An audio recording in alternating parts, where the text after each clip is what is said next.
시와이드 2부로 다시 인사드리게 됐습니다. 최윤아입니다.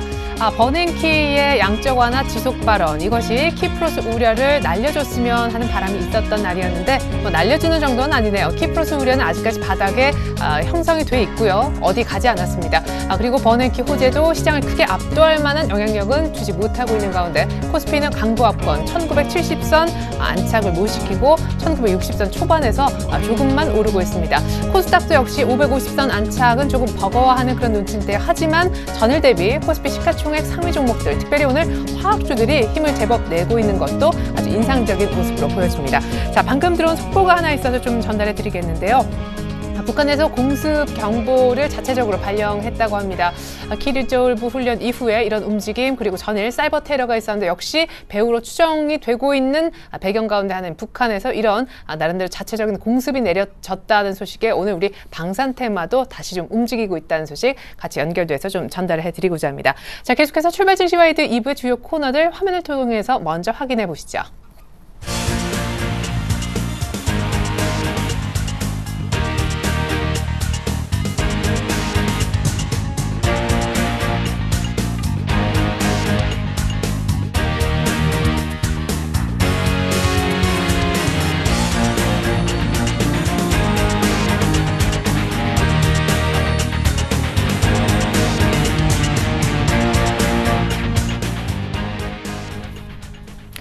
네, 1시간이 흘렀습니다. 버냉키 의장은 시장이 예상했던 대로 발언을 했는데 시장은 왜 이렇게 어제 제법 빠졌는데도 올라오지 못하고 있는 걸까요? 자세한 현재 수급 상황 얘기 한번 들어보겠습니다. 신한금융투자 박재민 PB팀장님 연결합니다. 안녕하세요. 네, 안녕하세요. 네, 역시 외국인 한 번 파는 외국인 전일까지 계속 팔았습니다. 전일 꽤 많이 팔았고 선물까지 동반해서 던졌는데 전일 코스닥의 외국인 매도가 막판까지 계속 이어지면서 바뀌지 않았습니다. 오늘 일단 현재 수급부터 봐주시죠.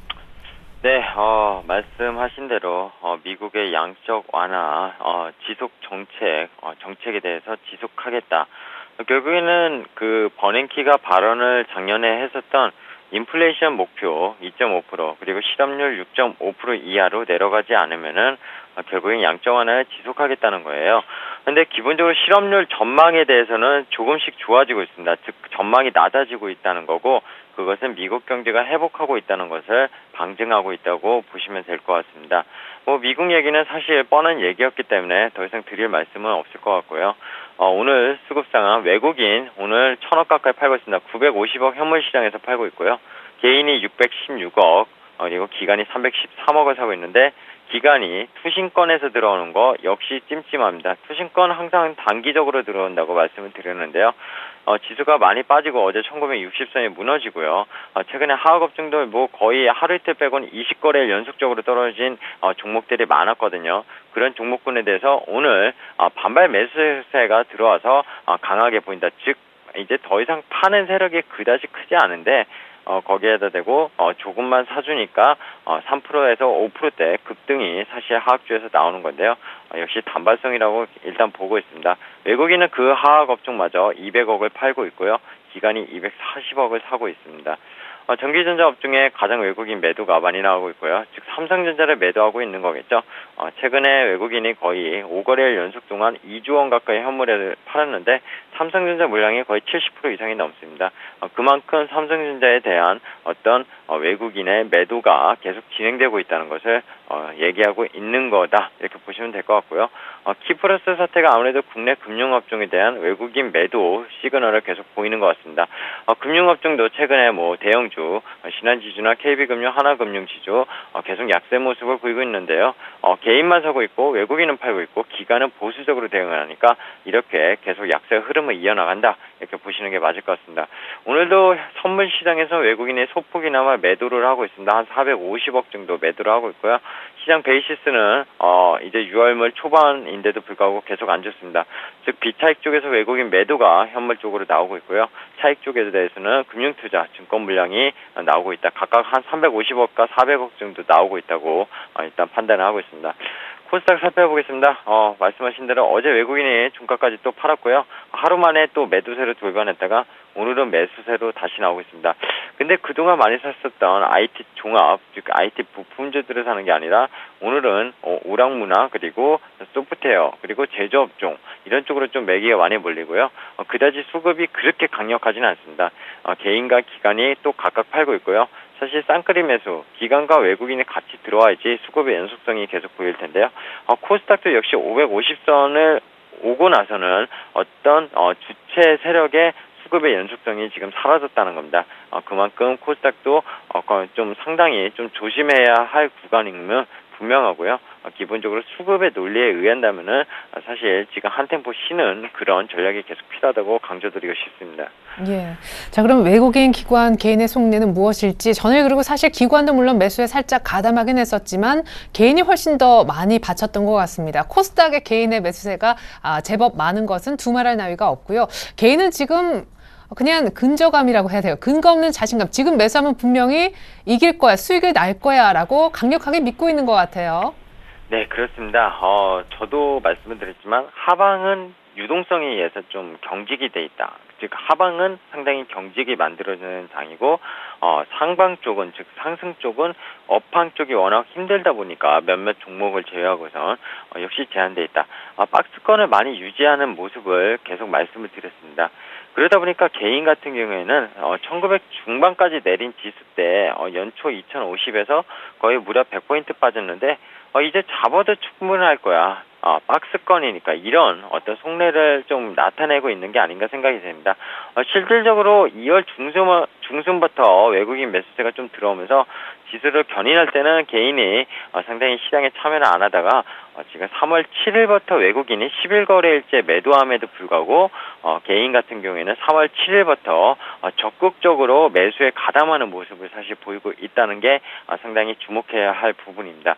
물론 개인이 여기서 지수가 올라가면 이겼다고 또 생각할 수도 있습니다. 근데 계속 누적적으로 말씀드렸지만 개인 같은 경우는 계속 떨어지는 업종만 샀기 때문에 지수가 올라가도 또 지수가 올라갈 땐 삼성전자, 현대차, NHN 뭐 여러 가지 시가총액 그리고 주식 선물과 연결된 그런 종목들을 올려가지고 수익을 내고 있고요. 개인 같은 경우에는 그런 올라가는 종목은 팔았고요. 사실 내려가는 종목만 계속 잡았기 때문에 현재 수급 상황으로 봤을 땐 지수가 박스권에서 하단에 왔다고 하더라도 안 되는 업종만 잡은 개인의 입장에서 수익이 참 내기 힘든 어떤 수급 상황을 보여주고 있다고 해석하는 게 맞을 것 같습니다.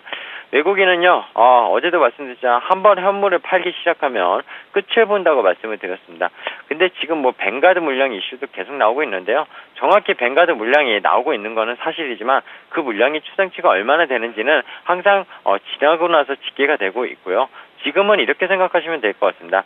엔화 약세의 흐름은 어쨌든 미국의 양적 완화 기조가 계속 된다고 보면서 오늘 또다시 거의 96엔대로 돌파하고 있는 국면이고요. 원화가 최근에 강세에서 약세로 돌아섰던 즉 원달러율이 오른 이유는요. 북한의 지정학적 리스크가 계속 좀 있고요. 그리고 상당히 한국은행에서 뭐 물가를 잡는다든지 여러 가지 이슈가 사실 복합적으로 작용하면서 원화 약세로 그리고 그 이면에는 달러가 최근에 강세를 보였습니다. 그러다 보니까 원화가 상대적으로 약세를 보였던 그런 이유가 컸었다는 겁니다. 그럼으로 인해서 외국인 매도가 한 차익을 보기보다 한 차선을 볼 수 있기 때문에 단기적으로 빨리 잠깐 일단 물량을 빼는 그런 입장이라고 보시면 될 것 같습니다. 즉 외국인이 현선물 파는 거를 보면은 사고 싶냐 이렇게 좀 반문을 하고 싶고요. 기관 같은 경우에는요 어제도 이제 좀 방어를 개인과 같이 해주는 모습이었지만 개인이 더 많이 사지 않았습니까? 기관은 별로 안 삽니다. 최근에 들어서 개인이 오히려 더 많이 사고 있고요. 오늘도 마찬가지입니다. 오히려 프로그램적 매도를 빼면 기관이 산다고 볼 수가 없죠. 즉 우리가 개인 편일까 외국인 편일까 하면은 사실 항상 국내 기관이 지수를 방어한다고 하지만 연기금은 물론 그런 측면에서 방어를 하고 지수가 많이 빠지면 들어오는 측면은 있지만요. 투신권이나 증권 쪽은요. 결국엔 자기네 이속을 차리기 위해서 시장에 참여하는 어쨌든 투자 주체이기 때문에 결국에는 주도 세력인 외국인 편이라고 이렇게 생각을 하시면은 좀 마음 편하게 해석할 수 있지 않을까 생각을 합니다. 예, 그래요. 각 수급 주체별 현재 속내까지 들여다봤습니다. 이제 속을 알았으니까 개인 투자자분들도 전략을 조금 잘 짜셔야 되겠다 싶은데 전일부터 코스닥은 조금 템포 조절을 하자라고 하셨는데 역시 수급의 연속성 저도 이제 같이 보고 있으니까 조금 저도 이제 신경이 쓰입니다. 그리고 외국인들이 어제 그러셨잖아요. 비차익으로 또 바스켓 매도한다고 막판에 더 뺀 것 같은데 전방위적인 매도 공세 진짜 경기 민감주 오늘 또 화학주 오른다고 좀 조심할 필요는 있는 것 같아요. 네, 맞습니다. 화학주가 오늘 뭐 금호석유 그리고 LG화학, 롯데케미칼 어쨌든 화학업종 중에서 대표주 아닙니까? 이런 것들이 3%에서 5%가 오르고 있는데 바닥을 찍었구나. 일봉 차트를 보거나 월봉 차트를 보면 바닥을 찍었구나 생각하실 수는 있습니다. 근데 정확히 주식이라는 거는요. 제가 항상 말씀드리지만 기본에 입각해서 투자를 하라고 말씀드렸고요. 지금 중국의 어떤 폴리에틸렌, 폴리프로필렌 여러 가지 석유 화학 업종에 대해서 재고가 많이 쌓여 있고 중국 내에 상당히 지금 부진한 입장입니다. 계속 실적이 하향 전망이 되고 있는 업종이 화학업종입니다. 정유는 그나마 유가가 가솔린이나 어떤 가스 가격이 받치고 있기 때문에 그나마 선방을 할 수 있다고 생각하지만 화학업종에 대해서는 여전히 부정적인 시각을 말씀드리고자 합니다. 오늘 외국인은 팔고 있고요. 기간이 조금만 268억이 지금 잡히고 있는데요. 기간이 결국엔 그런 겁니다. 삼성전자차 외국인의 어떤 주식 선물, 공매도, 선물 옵션 파생이 계속 판치는 시장 속에서 기간이 따라잡을 수 없으니까요. 많이 떨어진 종목을 외국인이 그날 많이 안 파는 종목에 대해서 일단 올려놓고 개인한테 물량을 떠넘긴 다음에 결국에 다시 파는 단기 수익을 올리는 것에 상당히 급급한 모습이라는 겁니다. 결국엔 기간 오늘 많이 올린 화학종 오늘 3% 5% 올랐는데 추격 매수 하시고 싶은가요? 사실 제가 물어보고 싶습니다. 이게 내일도 오르면요. 내일 1, 2% 오를 수 있겠죠. 수수료나 과연 건질 수 있을까요? 아니라는 거죠. 기본적으로 그런 생각을 가졌으면은 어제 못 샀으면 그냥 내게 아니다. 이렇게 좀 생각을 하시면 마음이 편하다는 겁니다. 그리고 코스피든 코스닥이든 수급 상당히 지금 외국인에 대해서 매도세가 계속 거세게 나오고 있고요. 선물 쪽 미리 보는 어떤 지수에 미리 볼 수 있는 선물 쪽 방향도 상당히 밝지 않고요. 콜 매도도 계속 나오고 있습니다. 미결도 계속 늘고 있고요. 결국 합선 전략이 판치나 한국 시장 속에서 하방을 계속 외국인이 바라보고 있는데 우리가 미리 접근할 필요가 있냐? 사실 다시 턴할 때 들어가도 늦지 않다. 이 말씀은 오늘도 강조드리고 싶고요. 오늘로서 키 리저브 훈련이 끝나죠. 어제 사이버 테러 여러 가지 이슈가 이랬던 일이라고 이렇게 방송이 되고 있는데요. 결국에는 어떤 게 진실인지 모르지만 북한의 사이버 테러의 가능성이 사실 크죠. 키 리저브 훈련 전에 국지적 도발을 일으키면 전쟁에 발발 가능성이 높다 보니까 아무래도 그런 쪽 사이버 쪽으로 노렸을 가능성도 높은 상황이고요. 오늘 키 리저브 훈련 끝난 뒤에 오늘이 아니더라도 내일 아니면은 다음 주에 북한의 어떤 도발이 일어날지 모르는 거거든요. 오늘 공습 경보가 속보로 나왔는데 사실 이런 것들도 사실 민감하다는 겁니다. 지금 국내 증시 입장에서는 결국 변동성이 확대될 수 있는 이 구간에서 굳이 공격적으로 주식을 담을 그런 모양을 전략을 칠 필요가 없다 말씀드리고 싶고요. 지수가 아까 말씀드렸지만 100포인트 빠져서 많이 흐른 것 같지만 결국 수급의 논리에 의하면 지금은 살 때가 아니라는 거 그 점을 좀 강조드리고 싶습니다. 네. 자, 사고 싶으신 분들 조금만 참으십시오. 외국인들을 살 때 그때 사도 늦지 않다는 말씀을 계속 해주고 계십니다. 화학주에 관한 좋은 팁까지 감사합니다. 신한금융투자 박재민 PB팀장님으로부터 수급 얘기와 전략 들어봤습니다. 잘 들었습니다. 네, 감사합니다. 네, 계속해서 업앤다운 특징주 챙겨드리겠습니다. 화면 보시죠. 네, 오늘 시장에서 업종목으로는 오스템 임플란트와 금호석유, 다음 종목으로는 이스트소프트와 RNL 바이오가 화면상에 나타났군요. 오스템 임플란트는 고점 대비 한 20% 가까이 빠졌었는데 단기적으로 낙폭이 커서였을까요? 오늘 반등을 해주고 있습니다. 그리고 금호석유, 조금 전에 우리 박재민 팀장님께서도 짚어주셨는데 6.5%나 큰 폭으로 상승하고 있어요. 그리고 이스트소프트는 사이버 테러 얘기가 나오면서 전일 장 막판에 상한가 들어갔던 두안주였었는데요. 오늘 대부분 다 조정세를 띠고 있고 역시 예외가 아닙니다. RNL 바이오는 전일 거래 정지가 됐습니다. 자본 잠식 우려가 불거지면서 연일 급락을 하더니 결국 전일자로 거래 정지가 되고 말았습니다. 많은 개인 투자자분들이 어떻게 할지 고민하실 것 같군요.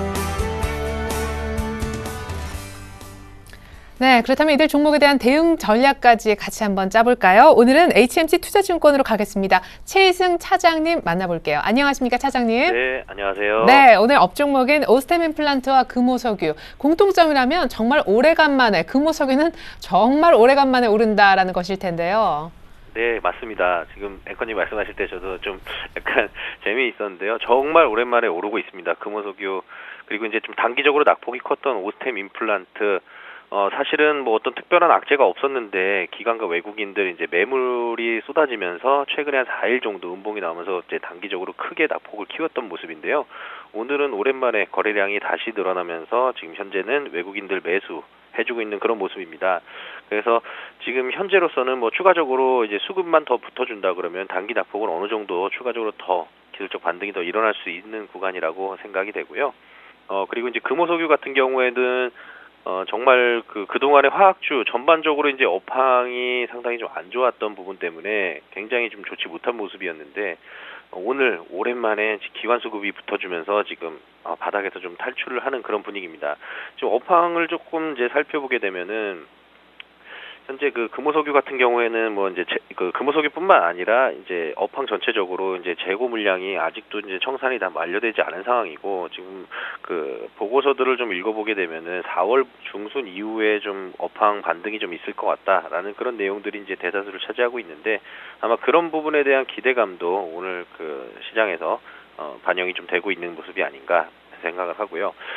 단순히 이게 이제 기술적 반등이 아니라 추가적으로 상승을 하기 위해서는 추가적인 어떤 수급의 유입, 그리고 이제 업황 개선이 단순한 기대가 아니라 어떤 수치화돼서 좀 나올 수 있는 그런 구간대로 접어들여야 된다라는 그런 판단입니다. 그래서 투자자분들은 이제 오스템 임플란트 같은 경우에는 마찬가지로 수급 체크 상당히 좀 중요하고요. 오늘 외국인들 들어오고 있습니다만 지속적인 매수가 들어오는지 한번 판단해 보시고 투자에 좀 투자 판단하셨으면 좋겠고요. 금호석유 장 마감 후에 수급 체크를 해봐야 되겠습니다. 지금 뭐 신규로 투자하실 분들 뭐 단기적으로 오늘 하루 많이 올라서 매수하기 좀 부담스러우실 텐데, 수급 확인하시고 눌림목 나오시면은 매수 관점, 그리고 이제 그런 수급들이 이제 지속적으로 들어오는지는 한번 좀 판단을 해봐야 될 것 같습니다. 앞서서 이제 화학주는 그러니까 말씀하신 대로 펀더멘털이 이제 개선 가능성이 있는 것이지 여전히 개선된 건 아닌데 기관이 사서 오늘 올리는 거다라는 분석이 있어서 단발성 얘기가 사실은 더 많았었습니다. 개인분들은 오늘 보면 화학주 불나방에 모여들지 않고 너무 고생하셔서인지 몰라도 오히려 약간씩 정리하는 분위기거든요. 오늘 꼭 물량을 줄일 필요가 있을까요?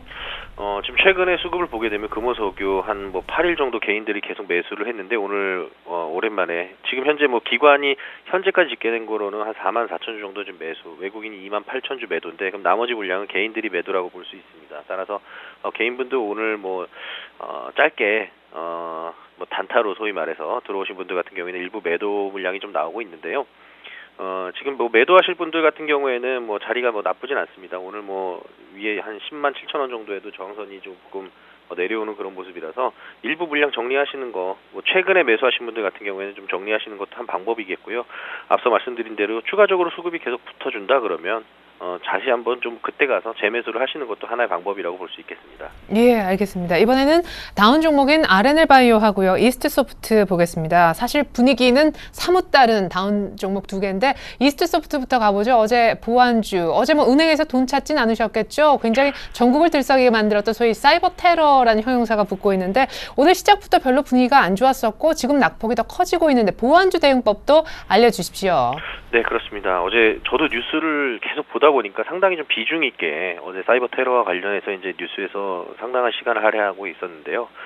관련 종목들은 뭐 이스트 소프트 외에도 뭐 소프트 포럼, 안랩 뭐 이런 이제 C큐브 이런 뭐 보안과 관련된 종목들이었는데 장 막판에 한 40분 넘어서부터 급등해서 상한가 마감하는 모습을 보였습니다. 이스트 소프트 같은 경우에. 근데 이제 그 뉴스를 좀 분석해 보면 그 뭐 어떤 디도스 공격이 아닌 어떤 악성 코드로 일단은 지금 판단을 하고 있다.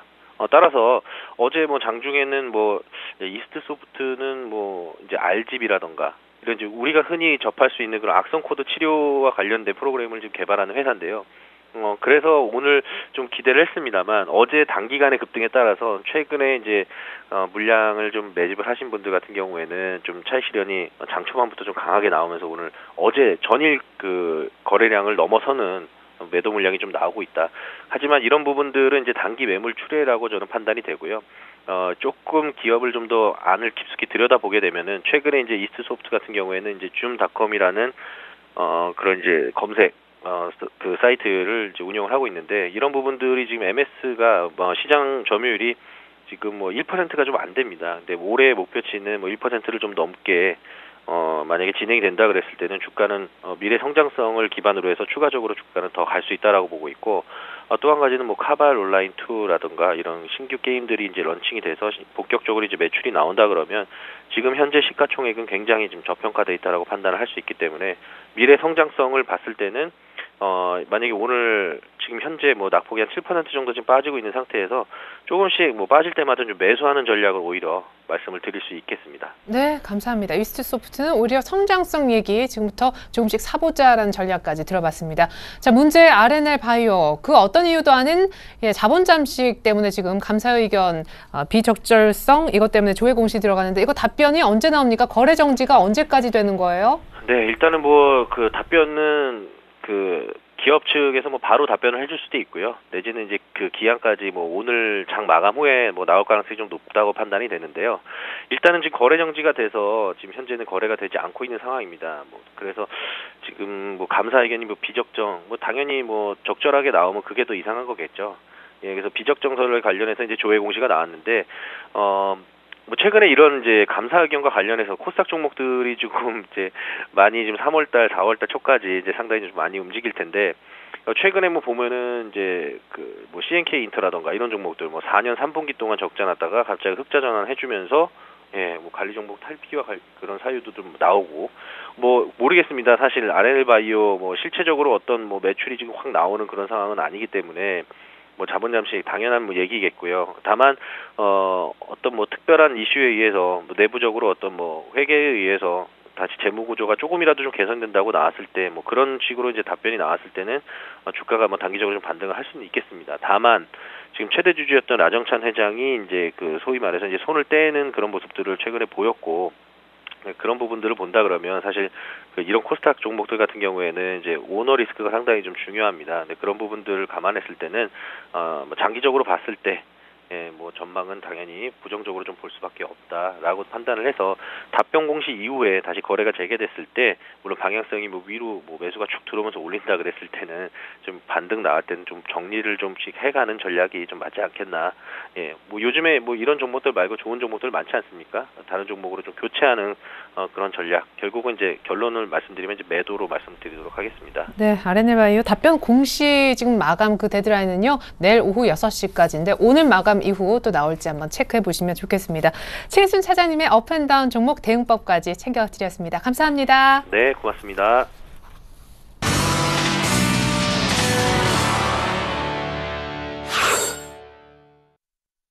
네, 10시 22분 역시 화학주만 달리고 코스피는 1960선 부근까지 올라와 있습니다. 앞서 전문가들이 얘기했던 전략을 다시 한번 정리했습니다. 화면 보시죠. 먼저 김동섭 이사님은요. 코스피 원래 당초 지지라인은 1980을 빨리 회복하는지 회복 여부가 중요하다 하셨고 역시 수급에서는 외국인들의 선물 그리고 지금은 기관이 사야 되는 자리이기 때문에 기관의 현물 매수 동시에 보자고 하셨습니다. 한편 정재원 실장님은요. 1950부근 정도에서 이쪽까지 이제 내려온다면 매수가 가능하긴 한데 현재 그 구간이 도달하지 않았는데 무리하게 비싸게 추격 매수할 것까지는 없겠다라고 하셨습니다. 그리고 이명식 전문가님과 이상로 전문가님은요. 이명식 전문가님의 경우에는 정배열 차트 위주로 대응했으면 좋겠고 화학주도 일단 기관이 사는 거 보니까 단기 매매 정도는 가능하다라는 의견 그리고 이상로 전문가님은 중국 내수주 위주로 투자했으면 좋겠는데 넓게는 음식료도 괜찮다고 하셨습니다. 한편 이의연 대리님께서는요. 유럽의 키프로스 악세는 조금 약화가 되는 반면에 연준의 부양 의지는 확고하니 역시 넓게는 단기 트레이딩을 유지하는 것이 유효하겠다는 의견까지 들어봤었습니다. 네, 전문가끼리 공감도를 체크하는 시간입니다. 이른바 전문가 공감도. 오늘은 이성규 팀장님의 공감 정도를 알아보겠습니다. 안녕하세요. 네, 안녕하세요. 네, 이렇게 총 5분의 의견 저희가 다시 한번 정리해드렸는데 오늘은 몇 분 정도 의견에 공감 표하실 건가요? 네, 저는 한 3개 정도의 의견에 좀 공감을 표하도록 하겠습니다.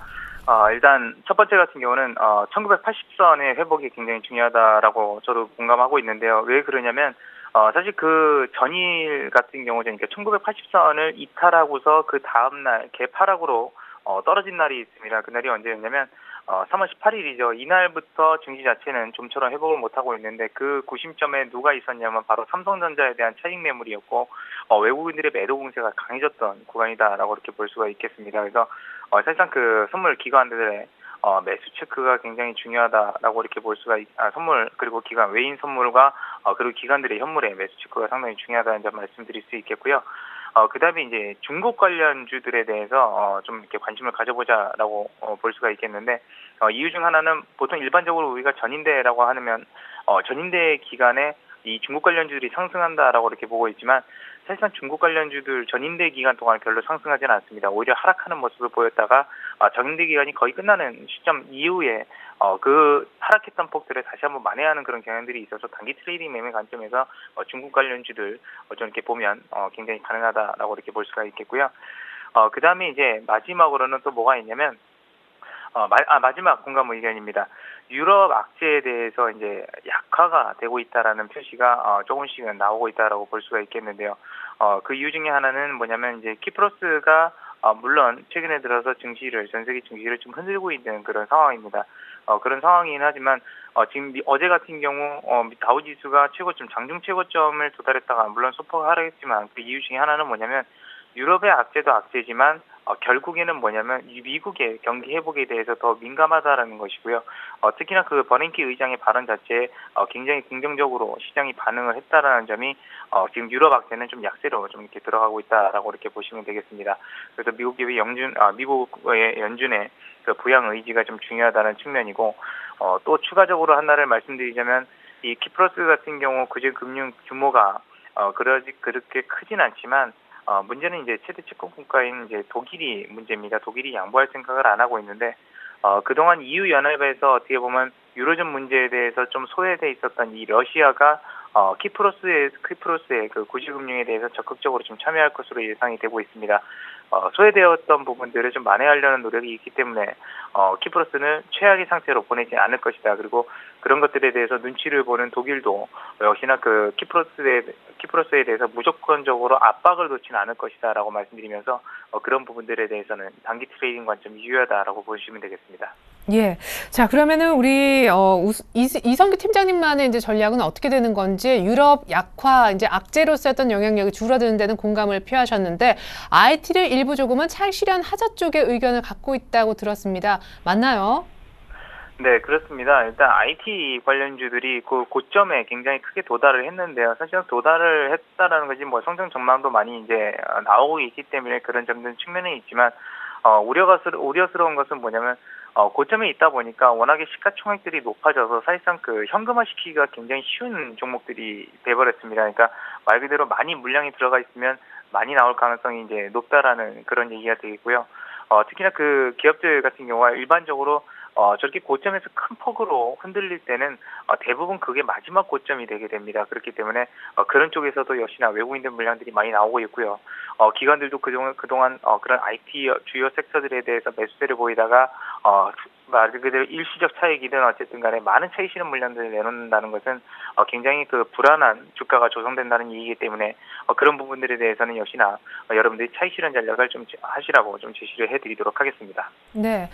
그럼에도 불구하고 오늘 관심 가져볼 만한 종목이 하나 있는데 중국이라는 키워드를 갖고 있는 종목이라고요. 어떤 종목입니까? 네, 제가 오늘 말씀드릴 종목은 코나이입니다. 코나이 같은 경우는 이제 스마트 카드 전문 기업 업체로서 굉장히 그 유명한 그런 기업이고요. 이 스마트 카드 시장에 대해서 말씀드리면 시장에서 지금 나오는 얘기는 연평균 10% 이상 상승할 것으로 좀 전망이 되고 있습니다. 그리고 코나이 같은 경우는 특히나 2011년도부터 이 중국 시장의 이 스마트 카드에 대한 매출을 이뤄내기 시작했는데요. 2011년도 거의 말부터 매출이 나왔기 때문에 사실상 2011년도는 2010년도에 비해서는 그렇게 매출폭이 크진 않았습니다. 하지만 2012년도에는 대폭 늘어난 것을 확인을 하실 수가 있고요. 그런 부분들은 계속해서 지금 현재 같은 경우도 중국도 이 스마트 카드로 교체하려고 하는 그런 움직임들을 보이고 있고, 뿐만 아니라 스마트 카드뿐만 아니라 이 IC 카드 같은 경우는 가장 핵심이 뭐냐면 교체하려고 하는 핵심 중에 하나가 바로 보안입니다.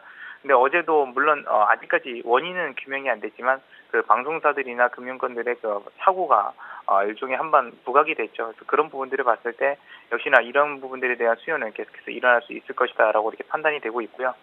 그다음에 이제 최근에 들어서 물론 주가가 그다지 크게 상승 탄력을 받기보다는 박스권 부분 한 2만 원 선에서 2만 3천 원 부분까지 박스권을 그리고 있는 모습입니다. 근데 전체적인 그 매수 주체들의 분포도를 보게 되니까 굉장히 고른 평균을 보이고 있어서요. 박스권 부분에 있어서 일단 하단 부분은 공략이 가능한 부분이다라고 이렇게 보시면 되겠습니다. 그래서 현재 가격대에서는 굉장히 메리트 있는 가격이기 때문에 이 부분 매수 가능한 구간이다라는 거 말씀을 드리겠고요. 손절가는 박스권 하단까지는 보지는 않겠습니다. 왜냐하면 최근에 낙폭이 워낙 컸다가 기술적 반등으로 올라오는 경향도 있기 때문에 박스권 하단보다는 손절가는 2만 500원 선으로 좀 짧게 대응하도록 하겠고요.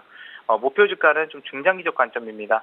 그렇기 때문에 목표 주가는 2만 5천 원 선 제시를 해드리도록 하겠습니다. 네, 코나이 이성규 팀장님 감사합니다. 네, 감사합니다. 네, 계속해서 차트민주 소개해 주실 김선윤 대표님 만나보시죠.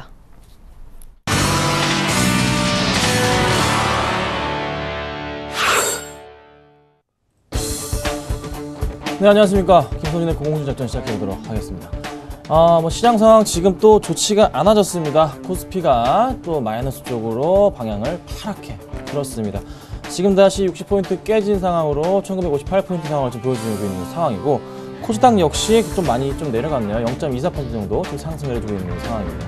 지금 전체적인 흐름 자체가 약간의 북한의 공습 경고 발일까요? 지금 영향 자체가 좀 좋지는 않은데 당분간의 이런 시장 흐름 지속된다는 건 알고 계실 겁니다. 그리고 외국인들도 오늘 역시나 상당히 많은 물량을 오전장에 던지고 있는 흐름이 좀 좋지는 않아 보입니다. 잠깐 좀 상황을 살펴보자면요.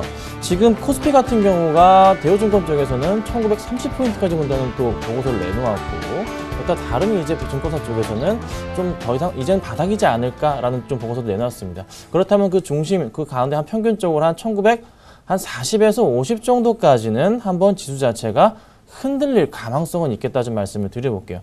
제가 이제 이번 주 초였나요? 1950포인트까지 한번 내려올 수도 있겠다. 그럼 그때가 바로 가장 좋은 포인트란 말씀을 드렸는데 그 시점이 서서히 오고 있지 않나 판단이 됩니다.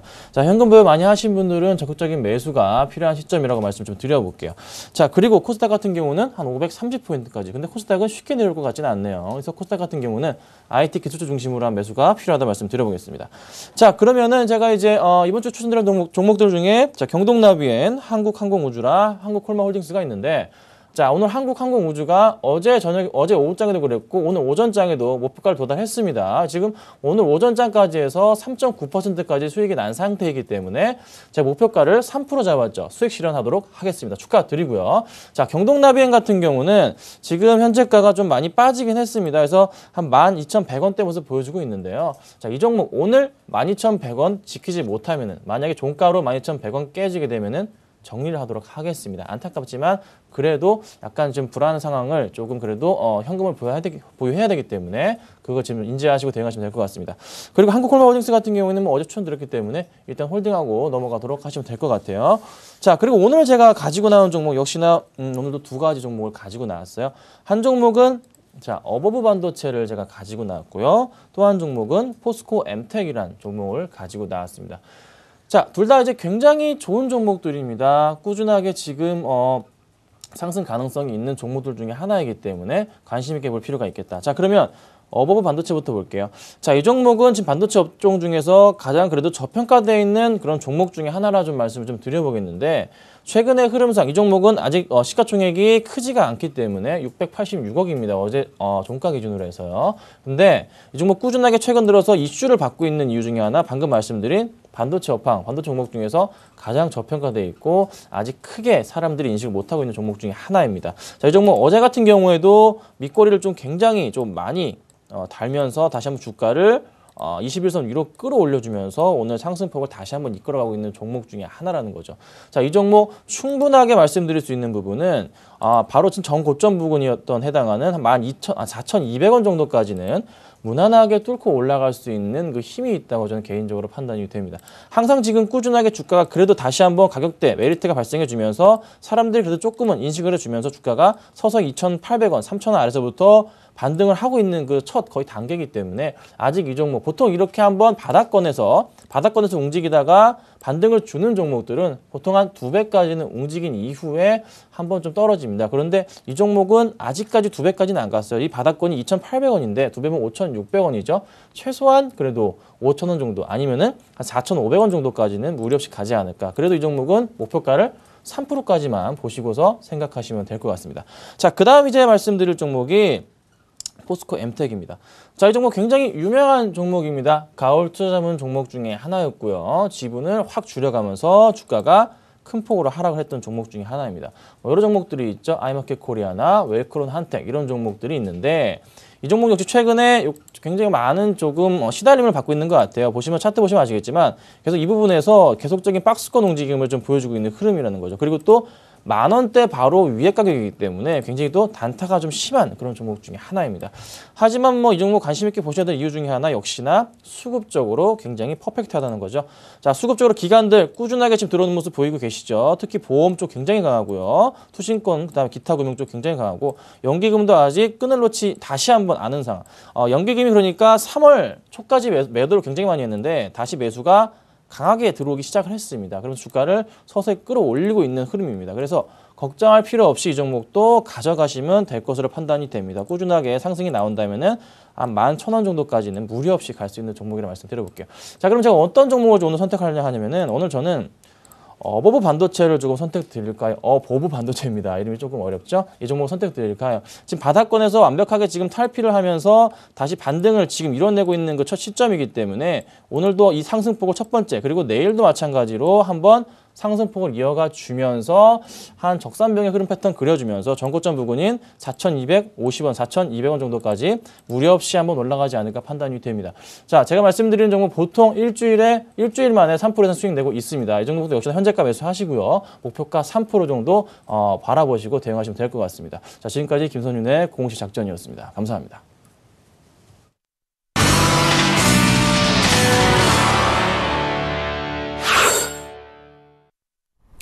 네, 조금 하락 전환했었던 코스피가 다시 플러스는 되찾았습니다만 여전히 1960선 밑에서 머물고 있습니다. 조금 전에 중국장에 출발을 한 모양인데요. 중국장 분위기 짚어보겠습니다. 리딩투자증권의 우성재 팀장님 연결합니다. 안녕하세요. 네, 안녕하세요. 네, 전일 정말 유례 없이 7주 만에 최고의 상승폭 보여줬었는데 오늘 이제 잠시 후면 HSBC 집계 3월 PMI 지표가 나온다고요. 오늘 출발 상황 먼저 어떤지요? 예, 일단 지금 출발 상황 시장에서의 관망세 커지고 있습니다. 전일 2.66%의 상승으로 2,300포인트를 다시금 돌파하는 모습을 보였었는데요. 결국 오늘 지표 발표에 따른 시장에서의 변동성은 좀 확대될 것으로 보이는 만큼 이러한 부분 좀 염두하시고 접근하셔야 될 것 같습니다. 지금 중국 상무부에서는 2월 중국의 FDI를 통한 유입 규모가 82억 1,400만 달러로 전년 동기 대비 6.3% 증가했다고 발표를 했었는데요. 지금 8개월 연속 하락세를 벗어나는 모습을 보이면서 시장에서의 기대감들이 좀 많이 커졌다고 보시면 좋을 것 같습니다. 지금 메릴린치에서는 중국의 올해 경제 성장률을 8%로 하향 조정하는 모습을 보이고 있습니다. 정부가 예산 지출을 줄이고 부동산 규제가 한층 강화되고 있는 상황에서 이러한 경제 성장률 또한 둔화될 수밖에 없다라는 언급을 내놨었는데요. 결국 이러한 이야기들이 나오면서 1분기에 8.1%에서 8%로 그리고 2분기에는 8.3에서 8.1%로 하향 조정하면서 시장에서의 기대감, 시장에서의 이러한 흐름세가 이어져 나간다라 보면 될 것 같습니다. 지금 대출 증가세가 둔화되고 있는 것으로 보이면서 시장에서의 유동성은 좀 점차 줄어들 것으로 보이고 있는데요. 이와 함께 지금 금융주들을 중심으로 한 시장에서의 매수가 꾸준히 유입되면서 전일 상승세를 이끌어 나갔었는데 오늘 또한 금융주의 강세가 눈에 띄는 만큼 이러한 부분 염두하시고 접근하셔야겠습니다. 네, 일단 2,300을 뚫긴 했는데 여기서 안착을 좀 잘 시켜야겠습니다. 오늘 지표가 안착에 도움이 될지 한번 지표 결과도 보시면 좋겠네요. 중국장 분석은요, 우성재 팀장님께서 도와주셨습니다. 감사합니다. 네, 고맙습니다.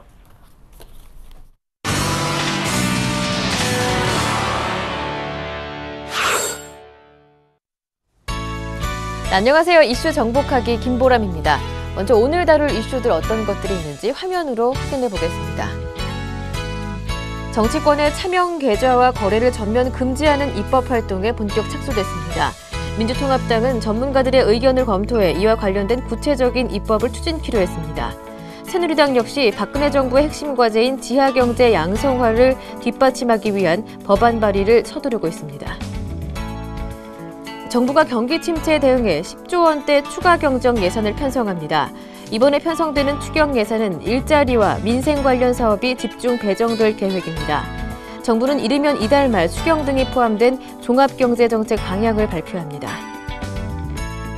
새 정부가 바이오 헬스케어 분야를 핵심 산업으로 육성하겠다고 강조하면서 헬스케어 펀드와 관련주들이 호황을 누리고 있습니다. 펀드 평가업체 FN가이드에 따르면 최근 1개월간 헬스케어 펀드는 11.2%의 수익을 내며 테마펀드 가운데 가장 높은 수익을 올렸습니다. 네, 오늘 자세한 내용은 대성투자자문의 안종호 주식운용팀장과 함께합니다. 안녕하세요. 예, 안녕하십니까. 정치권이 차명 계좌와 거래를 전면 금지하는 방안을 추진 중이라고 하던데요. 이제 현실화된다면 시장 전반적인 충격이 만만치가 않을 텐데 자세한 내용 들어보겠습니다. 예, 1993년에 김영삼 대통령이 금융실명제를 처음 실시했을 때 상당히 증시에도 충격적이었습니다. 그래서 한 3, 4일 동안 거래됐던 모든 종목들이 하한가를 기록할 만큼 금융시장에 큰 충격을 던졌었는데요.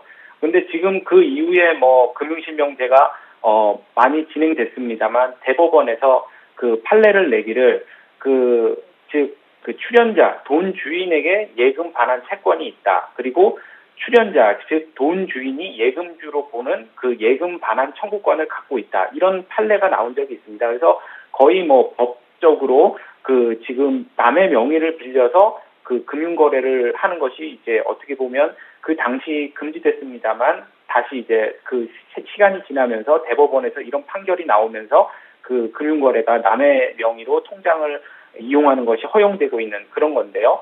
이번에 한만수 공정거래위원장 내정자가 보고서를 하나 채택되기 전에 냈는데요. 그것이 뭐냐면 이제 지하 경제의 실상하고 양상화를 위한 방안 이런 것이었습니다. 그래서 금융계좌의 차명 거래를 통해서 자본하고 자본 은닉을 원천적으로 차단해야 되겠다.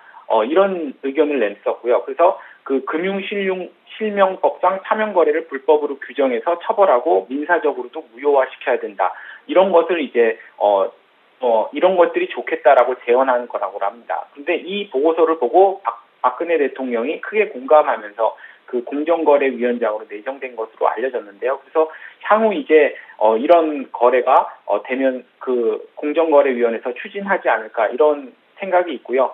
그래서 박 대통령은 아무래도 연간 3조 원 규모의 세수를 확대하는 한편에 하기 위해서 지하 경제와의 전쟁을 펴기 때문에 이런 이제 2천만 원 이상의 모든 현금 거래에 대해서 국세청에 통지한다는 등의 어떤 이런 보고서 안들이 채택될 가능성이 높은 것 같습니다.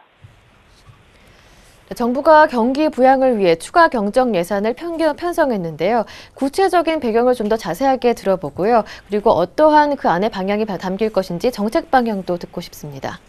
네, 현우석 경제부총리 내정자가 인사청문회에서 경기 상황이 좋지 않기 때문에 추경 여부에 대한 시기를 검토하겠다 이렇게 함으로써 이제 추경 편성이 사실상 예고가 됐는데요.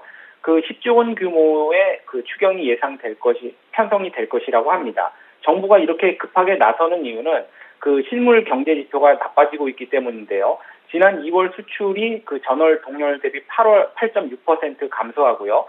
소매액 지수도 2.8% 감소하는 모습을 보였습니다. 그래서 또 지난달 취업자 증가수는 20만 명이라서 3년 만에 최저 수준의 어떤 것을 기록했기 때문인데요.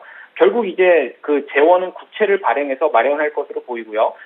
기대가 되는 이제 부동산 대책 같은 경우는 3월 말이나 4월 초 따로 발표되지 않을까 싶습니다. 그래서 이런 경기 부양 조치가 발표가 된다면 이번 패키지를 통해서 GDP 성장률은 한 3.5에서 0.5% 정도 성장하지 않을까 싶고요.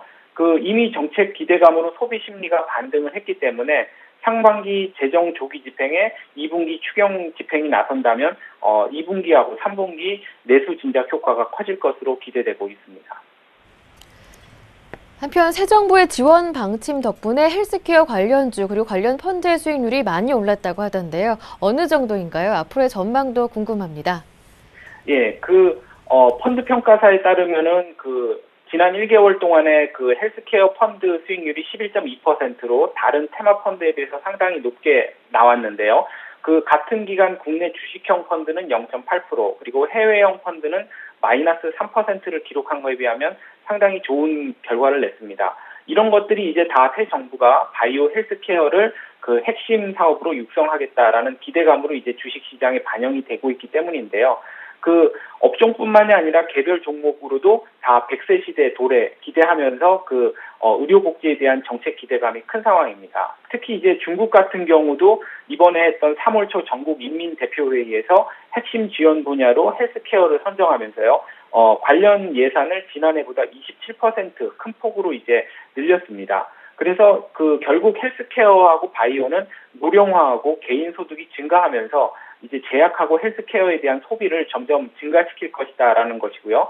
미국 같은 경우에도 그 오바마 대통령이 건강보험 개혁을 주장하고 있기 때문에 의료 산업이 계속 부각이 되면서 미국 증시에서도 바이오 헬스 기업들의 수익률이 상당히 높은 편입니다. 그 의료 산업 같은 경우는 기술 자본 집약적인 모습이기 때문에 개발이 된다고 하더라도 생산까지는 상당히 시간이 걸리고요. 또 국가의 허가를 받아야 되기 때문에 또 더 많은 시간이 걸리고 있습니다. 그래서 투자를 하면 그 회수하는 기간이 상당히 길기 때문에 어떻게 보면 지속적으로 투자해야 되는 어떤 약간 투자자로서는 어려운 부분에 그 까다로운 부분 업종이라고 말씀을 드릴 수 있고요. 하지만 최근에 이제 그 바이오 업종들을 보면 그 우리나라 기업들도 이런 그 수요도 늘어나는 것도 있지만 바이오 헬스 제약 기업들의 역량이 또 좋아지는 면도 있습니다. 그래서 제품도 좋은 것들이 나오고 있기 때문에 실적도 개선이 되고 있는데 최근에 주가는 또 많이 올랐기 때문에 아무래도 좀 단기적으로 하락할 수 있지 않겠느냐라는 예상이 있습니다. 네, 말씀 잘 들었습니다. 오늘 도움 말씀 고맙습니다. 예, 감사합니다. 지금까지 이슈 정복하기였습니다.